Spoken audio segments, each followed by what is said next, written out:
Lichtman is a distinguished professor of history at American University and the author of many acclaimed books on U.S. political history, including White Protestant Nation, The Rise of the American Conservative Movement, FDR and the Jews, with Richard Reitman, and The Case for Impeachment. He is regularly sought out by the media for his authoritative views on voting and elections. You may have seen Professor Lichtman on Bill Maher and read his articles on The Hill. Professor Lichtman, how are you doing today?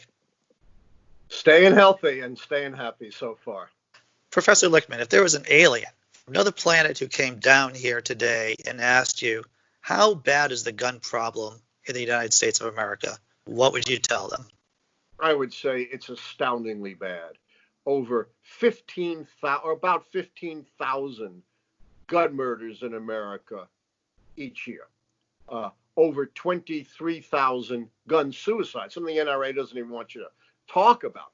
That's close to 40,000 gun violence deaths a year. It's more than are killed in vehicle accidents, to which we devote hundreds of millions of dollars to try to prevent. To listen to the NRA, you would think, among our peer democracies, we are the safest nation in the world. The truth is just the opposite. If you look at our peer democracies in the G7 group of nations, plus Australia, an American per capita, adjusted for population, is 20 times more likely to die from a gun murder. That's not 20%. That's 20 times more likely. We are 7 times more likely to die from gun suicides, whereas we're 40% less likely to die from other means of suicide. So let's talk about some, at the end of the book, towards the end of the book, you talk about some real world gun control laws, regulations that really work. You want to just touch on them? Sure. A couple of them? Let me preface this by saying, despite the scare tactics of the gun lobby, I nowhere advocate the confiscation of guns. Never happened, not going to happen.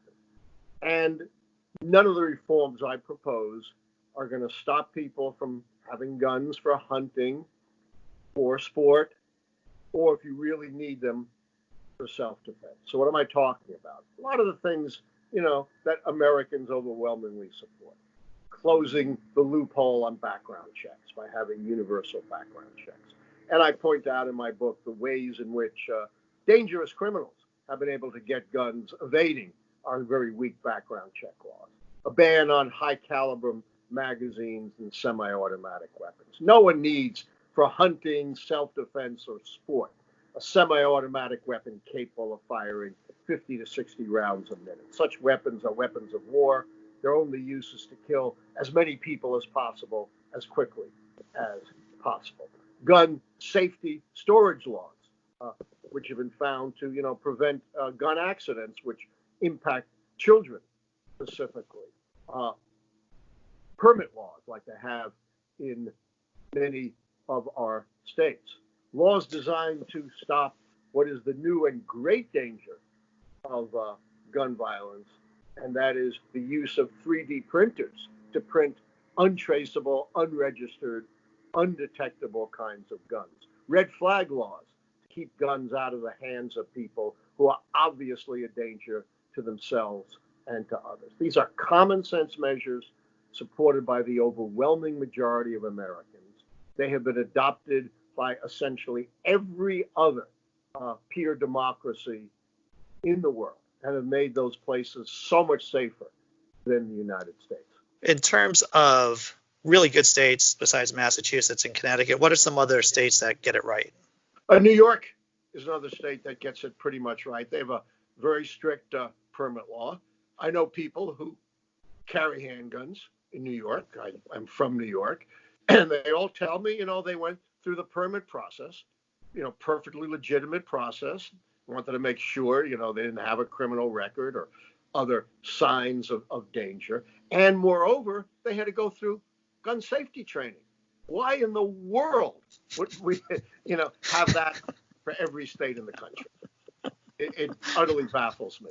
And Connecticut has an outstanding assault weapons ban. Everybody says, or at least the gun lobby says, oh, you really can't ban assault weapons because you can't really define them. Nonsense. check out my book and my citations to the Connecticut law. It is extremely explicit in exactly what constitutes semi-automatic weapons. And, we ban automatic weapons. And the one minor thing the Trump administration has done is banning so-called bump stocks that you can use to convert semi-automatic into automatic weapons. Meaningless. Just go to the web. There are loads of websites telling you how in just a very short period of time, without a bump stock, you can convert your semi-automatic weapon into an automatic weapon. What are some groups people can join right now that fight the NRA and gun violence? Yeah, of course, the major group is the Brady Group, named after James Brady, who recently passed away, who was grievously injured in the assassination attempt. Sarah Brady, is now the group. The Giffords Group, started by Gabby Giffords, who was gravely injured in a mass shooting, and Moms Against Gun Violence, started by mothers whose children were killed. Those are three terrific groups that, you could join.